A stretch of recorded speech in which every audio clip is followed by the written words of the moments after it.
আজকে প্রিন্স মামুনের জামিন শুনানি ছিল। আমরা বিজ্ঞ আদালতকে বলেছিলাম যে আমরা আপোষের শর্তে বা যে কোনো এক শর্তে একটা জামিন চাই। আসলে আপোষের শর্তেটা বিষয়টা কেন বলেছিলাম, এখনো তারা বৈধ স্বামী স্ত্রী। প্রিন্স মামুন আর মোহনা এখনো তারা বৈধ স্বামী স্ত্রী। মামুনের মা আমাকে বিষয়টা যেটা জানাইছে যে তারা যদি চায়, বিশেষ করে মোহনা যদি চায় যে তারা একসাথে সংসার করুক, আর মামুনের মা বা বাবাকে নিয়ে তাদের যদি মোহনার কোনো সমস্যা থাকে, দরকার হলে তারা গ্রামে চলে যাবে, এরকম একটা কথা বলছিল। আমরা বিগত মানে এও বলেছিলাম মামুন একা থাকবে, মামুন আর মোহনাকে নিয়ে তারা একা থাকবে, তারা শান্তিতে থাক, তার মা বা ও মা চায়, দুজনেই চায় যে আমাদের কারণে যদি তাদের সংসারে কোনো অশান্তি হয়, দরকার হলে আমরা চলে যাব গ্রামে। একটা মা কতটা আবেগপ্রবণ হইলে এই কথাটা বলতে পারে, কত ব্রড মাইন্ড থাকলে একটা মা এই কথাটা বলতে পারে, দিন শেষে তো মা। তো বিজ্ঞ আদালতকে আমরা এটাও বলেছিলাম যে স্যার আমাদের আপোষের সত্ত্বে বা যে কোনো কন্ডিশনে একটা আমাদের জামিন দেন।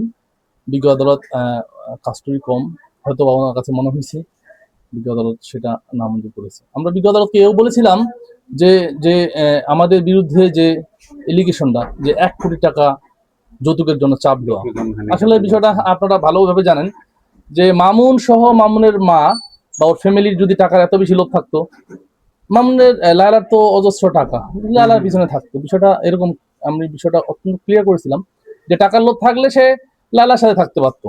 বিষয়টা আসলে টাকার লোভ না, মামুন অনেক বেশি ভালোবাসে মোহনাকে, অনেক বেশি লাভ করে বিধায় সে চাইছিল, সে এখনো চায় যে সংসারটা, হ্যাঁ সে নেওয়ার সময় বলছিল সে এখনো চায় যে তারা একসাথে সংসার করুক। আর 1 কোটি টাকার যে এলিগেশনটা, এটা সামাজিক স্ট্যাটাস তো থাকে। এই যে আজকের যিনি বাদিনী মোহনা, সে সে কি এমন স্ট্যাটাস যে তার কাছে 1 কোটি টাকার যৌতুক দাবি করতে হবে।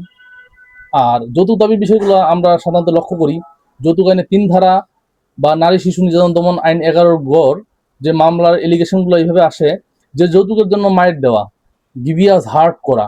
তাহলে যদি গিভিয়াস হার্ট হয় তাহলে 11 গয়ে সেকশনে আমলে আসে, আর যদি গিভিয়াস হার্ট না হয় তাহলে যৌতুক আইনে 3 ধারা হয়। কিন্তু ওই দিন আপনারাও দেখেছেন, বিষয়টা অনেকজনে দেখেছে যে ওই দিন কিন্তু আমি মায়ের দিছি এটা অস্বীকার করি না, বাট মারামারি হয়েছে। আমি তাকে যদি হার্ট করে থাকি, সেও আমাকে হার্ট করেছে, মারামারি হয়েছে। এই মারামারি আসলে ভুল বুঝাবুঝির কারণে হয়ে গেছে, ভুল বুঝাবুঝির কারণে আজকে এই 11 আজকে এই পর্যন্ত আসছে। আর আমাদের পরবর্তী পদক্ষেপ যেটা হবে সেটা হলো আমরা আগামী সপ্তাহে আমরা একটা স্পেশাল পুট আপ দিব সিএমএম বরাবর। আমরা একটা সিনিয়র আদালত চাবো শুনানি করার জন্য। বিজ্ঞ আদালত যদি সন্তুষ্ট হয়ে আমাদের সিনিয়র আদালত দেয়, সেদিন আমরা পিডাব্লিউ সহ, যেহেতু আমরা আপোষ চাচ্ছি, তাহলে আসামি আসুক, আমরা আসামির উপস্থিতিতে পিডাব্লিউ সহ শুনানি করব। আমরা আশাবাদী আমরা এই মিথ্যা মামলা থেকে আমরা ন্যায় বিচার পাবো।